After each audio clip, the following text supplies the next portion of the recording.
Բարև ձեզ, Շան Գյումրիի եթերում լրատվության ժամը, այսօր մայիսի 21-ն է, չորեքշաբթի։ Երեկվանից Հայաստանում է Ռուսաստանի արտաքին գործերի նախարար Սերգեյ Լավրովը, սակայն նրա պաշտոնական հանդիպումները սկսվել են այսօր։ Ռուսաստանի գլխավոր դիվանագետն արդեն հանդիպել է Հայաստանի իր գործընկեր Արարատ Միրզոյանի հետ։ Նախատեսված են հանդիպումներ նաև Հայաստանի նախագահի և վարչապետի հետ։ Սերգեյ Լավրովը Հայաստան ժամանեց երեքշաբթի երեկոյան, այս այցի մասին հայտնի էր դեռ շաբաթներ առաջ։ Ու մինչ կսկսվեին այսօրվա հանդիպումներն ու քննարկումները, Սերգեյ Լավրովը առավոտյան հաղթանակի զբոսայգի է այցելել և ծաղկեպսակ դրել անհայտ զինվորի գերեզմանի անմար կրակի մոտ։ Ընդհանրապես Լավրովի այցը Հայաստան ոչ միանշանակ ընդունվեց և նախ 3 դեսպանատան առջև, ապա այսօր ճիշտ այն ժամանակ, երբ պետք է տեղի ունենար Հայաստանի և Ռուսաստանի արտաքին գործերի նախարարների հանդիպումը, արտաքին գործերի նախարարության մոտ բողոքի ակցիա անցկացվեց։ Անկախ դրանից Արարատ Միրզոյանն ու Սերգեյ Լավրովը հանդիպեցին, արարողակարգային տեսալուսանկարահանումներից հետո անցնելով բուն քննարկումների։ Դեռ 3 ավանդական ասուլիսում Ռուսաստանի արտաքին գործերի նախարարության խոսնակ Մարիա Զախարովան ասել էր, որ Մոսկվայում ակնկալում են, որ Լավրովի այցը խթանի Ռուսաստանի և Հայաստանի միջև քաղաքական ու միջգերատեսչական երկխոսության ամրապնդումը, խորացնի փոխըմբռնումը և նպաստի փոխընդունելի լուծումների որոնմանը այն հարցերում, որոնք հետաքրքրություն են ներկայացնում երկու կողմերի համար։ Այսօր արդեն, մինչ փակ դռների հետևում քննարկված թեմաները կամփոփվեին համատեղ ասուլիսում, Արարատ Միրզոյանն ու Սերգեյ Լավրովը նախ համատեղ փաստաթուղթ ստորագրեցին Հայաստանի և Ռուսաստանի արտաքին գործերի նախարարությունների առաջիկա 2 տարվա խորհրդակցությունների ծրագիրը։ Այս այցը իհարկե շատ լավ հնարավորություն է քննարկել մեր երկկողմ օրակարգի բոլոր հարցերը, մեր երկու երկրների քաղաքացիների։ Ես պետք է նշեմ, որ այսօրվա բանակցությունները բավականին ընդգրկուն էին և միաժամանակ բավականին կառուցողական, ինչպես ցանկացած երկկողմ հարաբերություններում, մեր հարաբերություններում ևս տեսանելի են և էական դեր ունեն տնտեսական հարաբերությունները, մենք ունենք փոխշահավետ և բավական հաջողված փոխգործակցություն ԵԱՏՄ շրջանակներում, իհարկե տարածաշրջանի տնտեսական զարգացման ներուժը ամբողջությամբ չի իրացվում և մենք վստահ ենք, որ տարածաշրջանային հաղորդակցությունների ապաշրջափակման։ Դրանով հանդերձ նախարարները նաև քննարկել են զգայուն հարցերը։ Կարևոր է օրինակ միգրացիոն ոլորտում նկատելի փոփոխությունները, դրանց քննարկումը, պետք է կարծում եմ ջանքեր գործադրենք, որ այդ փոփոխությունը բացասական անդրադարձ չունենա մեր քաղաքացիների գործունեության, մեր բարեկամական կապերի վրա։ Անդրադարձ են կատարել նաև մեդիա ոլորտին առնչվող հարցերի, մասնավորապես առաջացող խնդիրների պարբերական և ժամանակին հասցեագրման, փոխըմբռնման ապահովման ուղղությամբ լրացուցիչ ջանքեր գործադրելու և թերևս ես կավելացնեի այդ ջանքերի միջոցով անհարկի միակողմանի գնահատականներից, միջամտություններից զերծ մնալու կարևորությունը։ Լավրովը Հայաստանում է ճիշտ այն ժամանակ, երբ ակտիվ քննարկումներ են Հայաստան-Ադրբեջան հարաբերությունների վերաբերյալ։ Ըստ այդմ պաշտոնյաները անդրադառնում են նաև խաղաղության պայմանագրի հարցերին։ Հույս ենք հայտնել իհարկե, որ այս նպատակը, այդ համաձայնագրի կնքման, ստորագրման, վայրացման նպատակը կարող է ոչ շատ հեռու ապագայում կյանքի կոչվել։ Ես ցանկանում եմ կրկին ընդգծել, որ չնայած այս ճանապարհին առկա բոլոր դժվարություններին և մարտահրավերներին, Հայաստանը հաստատակամ է և շարունակում է ջանքեր գործադրել տարածաշրջանում կայուն խաղաղություն հասնելու համար և մեր համոզմամբ սա համապատասխանում է մեր անմիջական հարևանությամբ գտնվող բոլոր երկրների շահերին և հետաքրքրություններին։ Հարավային Կովկասին ու հայ-ադրբեջանական հարաբերությունների կարգավորման թեմաներին անդրադառնալիս Լավրովը նախ հետևյալ ընդգծումն է անում։ Համոզված ենք, որ այստեղ ծագող հարցերը պետք է լուծեն առաջին հերթին այստեղ գտնվող երկրները և մերձավոր հարևանները։ Որևէ առումով դեմ չենք, որ տարածաշրջանային պետությունները, ինչև նախատեսված է գործող համաշխարհային պրակտիկայում, իրենց հարաբերությունները զարգացնեն այստեղ գտնվող երկրների հետ այն ընկալմամբ, որ նման համագործակցությունն ուղղված չլինի ընդդեմ տարածաշրջանում լարվածության ստեղծման կամ այստեղ գտնվող երկրների արհամարման աշխարհաքաղաքական խաղերի համար, որը որևէ տեղ որևէ լավ բանի չի հանգեցրել։ Ուստի մեր դիրքորոշումը հետևյալն է՝ բաց ենք համագործակցելու բոլոր նրանց հետ, որոնք պատրաստ են դա անել ազնվորեն, առանց որևէ թաքուն օրակարգերի։ ու դրա համատեքստում նշում, թե ինչ դերակատարում կարող է ունենալ Ռուսաստանը։ Ռուսաստանը պատրաստակամ է ապագայում եւս աջակցել Երևանին եւ Բաքվին, հասնելու լիարժեք խաղաղության եւ համաձայնության, կնքելով խաղաղության պայմանագիր եւ համակողմանիորեն ապաշրջափակելով տնտեսական ու տրանսպորտային ենթակառուցվածքները, սահմանազատելով ու սահմանագծելով պետական սահմանը։ Այս գործընթացների կուռ հիմքը եռակողմ պայմանավորվածությունների համալիրն է ամենաբարձր մակարդակով՝ Ռուսաստանա-Հայաստանա-ադրբեջանական պայմանավորվածություններով, որոնք ձեռք են բերվել 2020 եւ 2022 թվականներին։ Լավրովն անդրադառնում է նաև Հայաստանի մասնակցությանը ՀԱՊԿ-ում եւ խոսում ռուսական ռազմավազայի մասին։ Մենք խոսեցինք անվտանգության ոլորտում համագործակցության մասին։ Մենք դաշնակիցներ ենք, այս տարի լրանում է Հայաստանում Ռուսաստանի ռազմաբազայի ստեղծման 30-ամյակը, որը կարևոր բաղադրիչ է երկրի անվտանգության շահերի երաշխավորման համար։ Մենք կողմ ենք մեր զինվորական մարմինների, իրավապահ մարմինների, անվտանգության ծառայության միջև սերտ շփումներին։ Այդ ամենը պետք է հիմնվի այն հարուստ փորձի վրա, որը կուտակվել է նախորդ տարիներին։ Շահագրգռված ենք նաև Հայաստանի ակտիվ մասնակցությամբ ՀԱՊԿ-ին։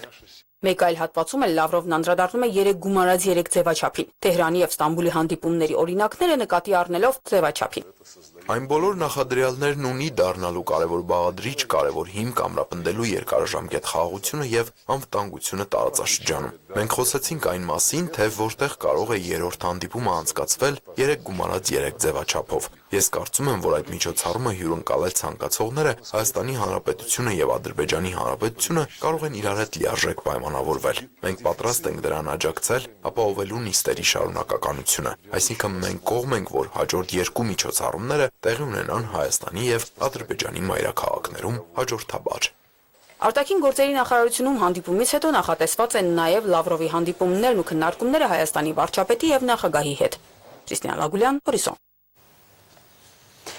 Պաշտոնական այցով Հայաստանում է Իրանի պաշտպանության եւ զինված ուժերի աջակցման նախարար բրիգադի գեներալ Ազիզ Նասիրզադեն։ Հայաստանի պաշտպանության նախարար Սուրեն Պապիկյանը առանձնազրույց է ունեցել Իրանի պաշտոնակցի հետ, որին հաջորդել է պատվիրակությունների ընդլայնված կազմով հանդիպումը։ Նախարարները բարձր են գնահատել պաշտպանության բնագավառում երկու երկրների միջև համագործակցության մակարդակը։ Զրուցակիցներն անդրադարձել են նաև տարածաշրջանային ու միջազգային անվտանգության առնչվող մի շարք հարցերի։ Իրանցի նախարարի խոսքով տարածաշրջանում տարածքային ամբողջականության եւ սահմանային կայունության պահպանումը Իրանի քաղաքականության անփոփոխ սկզբունքներից մեկն է։ Իրանի եւ Հայաստանի միջև ընդհանուր սահմանը երկու ժողովուրդների միջև պատմական կապ է եւ Թեհրանը թույլ չի տա որևէ ոտնձգություն այս սահմանի նկատմամբ, շեշտել է Ազիզ Նասիրզադեն։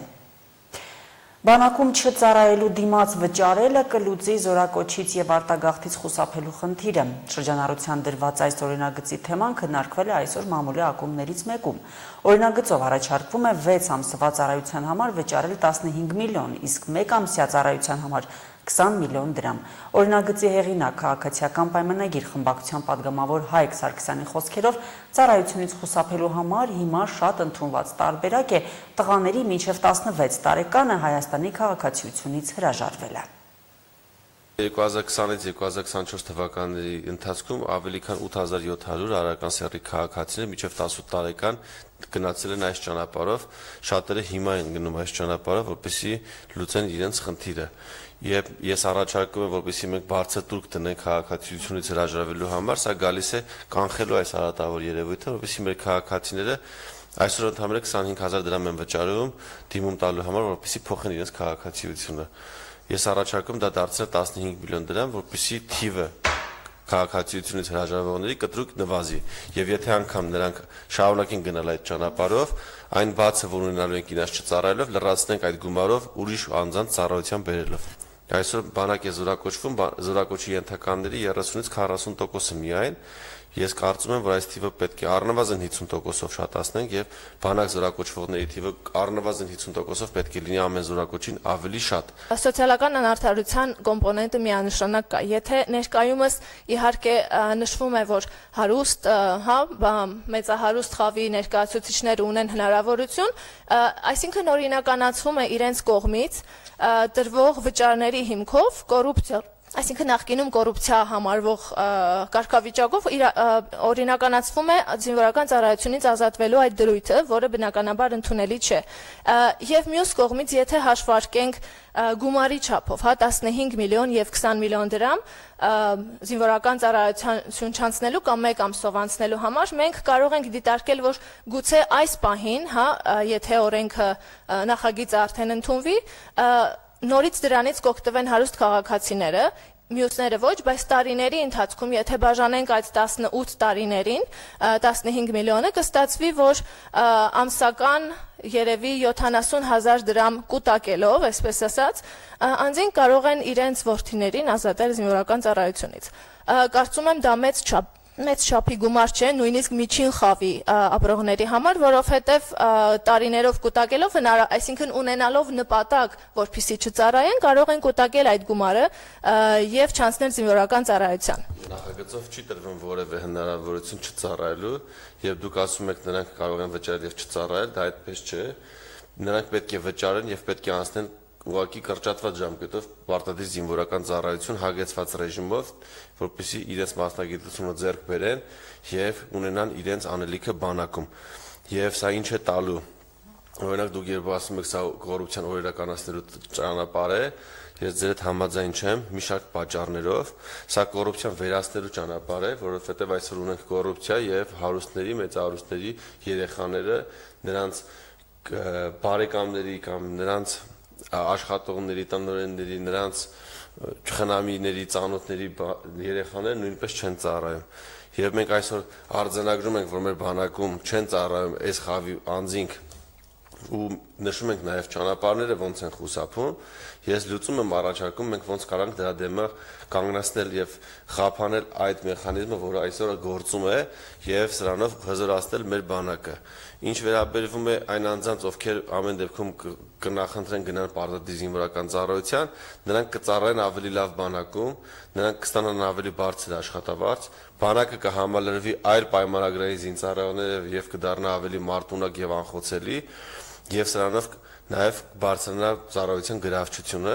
եւ նաեւ մի շատ կարեւոր քայլ ենք մենք հաջորդ անելու, առաջիկայով նաեւ պարտադիր զինվորական ծառայության ժամկետն ենք կրճատելու բոլոր զինծառայողների համար, դրա մասին կխոսենք ավելի մանրամասն աշնանը, բայց նաեւ մեծ ֆինանսական միջոցներ բերելով բանակ, մենք հնարավորություն ենք ունենալու ճիշտ կազմակերպել ծառայությունը, դրա հաշվին նաեւ ծառայության ժամկետը բոլորի համար նվազելու է, սա նույնպես բերելու է ծառայության գրավչության բարձրացման։ Թեհրանում մահապատժի է ենթարկվել Իրանում Ադրբեջանի դեսպանատան վրա հարձակում գործած Յասին Հուսեյնզադեն։ Այս մասին հայտնել է Իրանի դատական համակարգի տեղեկատվական պորտալը։ Հիշեցնենք, որ հարձակումը տեղի էր ունեցել 2023 թվականի հունվարին, երբ Յասին Հուսեյնզադեն ինքնաձիգով հարձակում էր իրականացրել Թեհրանում Ադրբեջանի դեսպանատան վրա։ Հարձակումը կանխելիս սպանվել էր դեսպանատան անվտանգության ծառայության ղեկավարը, վիրավորվել դիվանագիտական առաքելության ևս 2 աշխատակից։ Ռուս-ուկրաինական ճակատում երկու կողմերը հայտարարում են հարվածների մասին։ Ռուսաստանը նշել է, որ խոցել է ուկրաինական մոտ 160 անօդաչու, ուկրաինական կողմն էլ նշել է ռուսական ավելի քան 70 անօդաչուների հարվածների մասին։ Այս ընթացքում առաջին անգամ Կուրսկ է մեկնել Ռուսաստանի նախագահ Վլադիմիր Պուտինը։ Նա այնտեղ ասել է, որ ուկրաինական կողմը շարունակում է փորձեր անել շարժվելու ռուսական սահմանի ուղղությամբ։ Պուտինի այցի հետևել է Պուտին-Թրամփ հեռախոսային բանակցություններին, որի ընթացքում խոսվել էր այս պատերազմի հանգուցալուծման մասին։ Գազայում Իսրայելի գործողությունների հետևանքով Եվրամիությունը սպառնում է վերանայել Իսրայելի հետ իր քաղաքական եւ տնտեսական կապերը կարգավորող համաձայնագիրը։ Այդ մասին տեղեկացրել է Եվրամիության բարձր ներկայացուցիչ Կայա Կալասը, Գազայում իրավիճակը անվանելով աղետալի։ Հայտնի է, որ վերջին օրերին աճել է միջազգային ճնշումը Իսրայելի վրա, իսկ պատճառը Գազայում հումանիտար օգնության պակասն է եւ վարչապետ Բենյամին Նեթանյահուի կառավարության կողմից ծրագրված ռազմական նոր հարձակումը։ Կալասը նշել է, որ Բրյուսելում կայացած հանդիպման ժամանակ նախարարների հստակ մեծամասնությունը հանդես է եկել Իսրայելի հետ ասոցացման համաձայնագրի վերանայման օգտին, հաշվի առնելով Գազայում տեղի ունեցող իրադարձությունները։ Հիշեցնենք, որ Գազայում ռազմական գործողությունները շարունակվում են արդեն 20 ամիս, շրջափակման մեջ գտնվող մարդկանց սպառնում է սովը։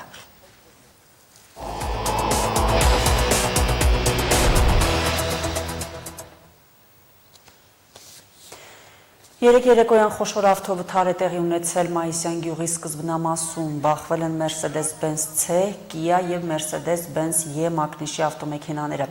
Kia մակնիշի ավտոմեքենայի վարորդը տեղում մահացել է։ Mercedes-Benz C մակնիշի ավտոմեքենայի 19-ամյա վարորդը տարբեր աստիճանի վնասվածքներով հոսպիտալացվել է Գյումրի բժշկական կենտրոնում։ Տուժածին առաջինը օգնության են հասել քաղաքացիները։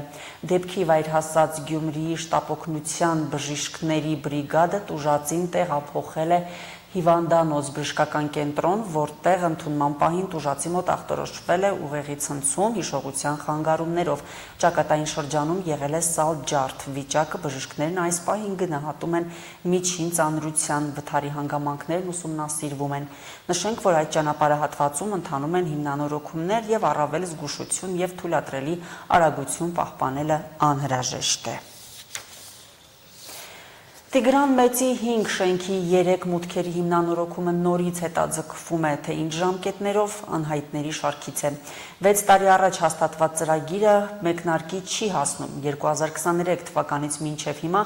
2 շին մրցույթ է անցկացվել, հաղթող շինկազմակերպություն է ընտրվել, բայց գործընթացը շարունակություն չի ունեցել։ Հետաձգումների համար տարբեր պատճառներ են հիմնավորումներ ստանում։ 4-րդ աստիճանի վթարայնության բնակելին ճարտարապետական նշանակության է։ Զանգեն չէ համբիրեք կեղնի, ետ կեղնի։ Շենքում դեռ մնացած բնակիչների սպասման ու համբերության ժամանակի հաշվարկը 2003 թվականից է սկսվել, երբ Լինսի հիմնադրամի միջոցներով Տիգրան Մեծի 5-ի ընդամենը 1 մուտքը հիմնանորոգեցին, իսկ 3 մուտքերի մասին խոստացան ու մոռացան արդեն 22 տարի։ 3 մուտքերի բնակարաններում հաշվառված 21 ընտանիքներից մնացել է 4-ը։ Նրանք են, որ ստանձնել են բնակելիի պահպանության գործը։ Մյուսները տեղափոխվել են Վարշավեն ապրում կամ արդեն երկրից դուրս են գնացել, իսկ մնացողների համար շենքն անվտանգ չէ։ Միա չնչում, միա տանդրավ պահաստեն, դուք շտիս պախվիկ կտուր։ Այն կողմի պատը, շենքի վերջի պատը էլի, երորդ հարգից արդեն երկինքը երևում է ընդեղից։ Այսինքն հետ է գնացել էլի։ Տարահաջալ մնացել ենք մեջը։ Թե չէ ստեղ ապրող չկա, իրեք տուն ենք մնացել մեջը։ Մնացածները տները եսի ինչ վիճակի փախել են։ 1930-ականներին բնակելին կառուցվել է որպես հանրակացարանային շենք։ Տարիների ընթացքում բնակիչները ձևափոխել են բնակարանները սեփականաշնորհել։ Հին շինությունը երկրաշարժի հետևանքով է վթարային դարձել, իսկ 1 մուտքի ամրացումը չէր կարող փոխել շենքի վիճակը։ 3 մուտքերում վթարայնության աստիճանն է մեծացել։ 2019 թվականին հիմնանորոգման նախագիծ էր կազմվել, 2023 թվականին շինմրցույթ անցկացվել, նույն թվին էլ նախատեսված էր հիմնանորոգման մեկնարկը։ Նախագծային փաստաթղթերով Տիգրան Մեծի 5 շենքի 3 մուտքերի շինարարությունը 752 միլիոն դրամ է կազմում։ Փուլային տարբերակով նախատեսված շինարարությունը գործնական փուլի չի հասնում, որովհետև շինընկերության աշխատանքների մեկնարկի համար գումար չի հատկացվել։ 23 թվականի մասով առաջի էտապներ դա, այդ ընթացքում 6 ամիսը լրանալու պես գնումների մասին օրենքի 15-րդ հոդվածի 6-րդ մասի համաձայն 6 ամիսը լրանալու պես գումարը չտրամադրվելու դեպքում պայմանագիրը դառնում էր առ ոչինչ։ Այդպես էլ եղավ, գումար մենք չստացանք։ Շին պայմանագրի լուծարումը կախված չֆինանսավորումից հիմնավոր առիթ ու պատճառ է դարձել 2023 թվականին շենքի հիմնանորոգումը 1 տարով հետաձգելու համար։ Հերթական շրջափուլը սկսվել է 2024-ից, նորից շինմրցույթ է անցկացվել նոր շինարար ընտրվել։ Պետությունը 97 միլիոն դրամ է հատկացրել նախնական շինաշխատանքների համար, բայց մինչև տեղ է հասել, այս անգամ էլ եղանակային պայմանները թույլ չեն տվել շինարարին գործ սկսել։ Գումարը ստացել էինք նոյեմբեր-դեկտեմբեր ամիսներին, բայց քանի որ հիմնական աշխատանքների մեծ մասը 1 ամսվա ընթացքում պետք է կատարվել 97 միլիոն դրամի մասին էր գնում խոսքը եւ այդ աշխատանքները գերակշիռ մեծամասնությամբ ապամոնտաժման աշխատանքներ եւ հաշվի առնելով եղանակային պայմանները եւ քաղաքացիների հետ նաեւ կապված հարցերը այդ գումարը չօգտագործվեց, չիրացվեց։ Այդ գումարը հետ գնաց, օրենքի պահանջն է, էլի դա այդ գումարը տարածքային նախարարություն հետ գնաց։ Երկու երնեք մի տեղում չլինելու տարբերակով Տիգրան Մեծի 5 շենքի հիմնանորոգումն էլի դուրս մնաց օրակարգից։ Այժմ ծրագիրը դադարի վիճակում է եւ հաշվի առնելով ընթացակարգերի ձևն ու կարգը, այն նորից ու զրոյից սկսելու փուլին է սպասում։ Ներկայ դրությամբ նախատեսվում է փոխվարչապետի մոտ կոմիտեի նիստ, որտեղ մարզպետը պետքա ներկայացնի այս հարցերը, ամբողջությամբ հարցերը պետքա բարձրացվի, չնայած այս հարցը արդեն 2-3 տարի է այս ընթացքի մեջ է գտնվում։ Քննարկումների հստակ ժամկետներ մարզպետի աշխատակազմին հայտնի չէին։ 3 մուտքերի վթարայնության աստիճանը գնահատվել է 4-րդ, բնակության համար խիստ վտանգավոր։ 3 հարկանի շենքի տանիքը 30 տարի է բաց է, իսկ տեղումների ազդեցությունից պատերին ավելացող ու մեծացող ճաքերից փլուզումներն են հաճախակի։ Ճարտարապետական նշանակության հարյուրավոր այն շենքերից մեկն է Գյումրիում, որոնց վերակառուցման փրկության ծրագրերը ուշանում են։ Մարինե Տերբինյան, Արտյոմ Խաչատրյան, Հորիզոն։ Այժմին այսքանը, նորությունների սպասեք մեր հաջորդ թողարկումներում։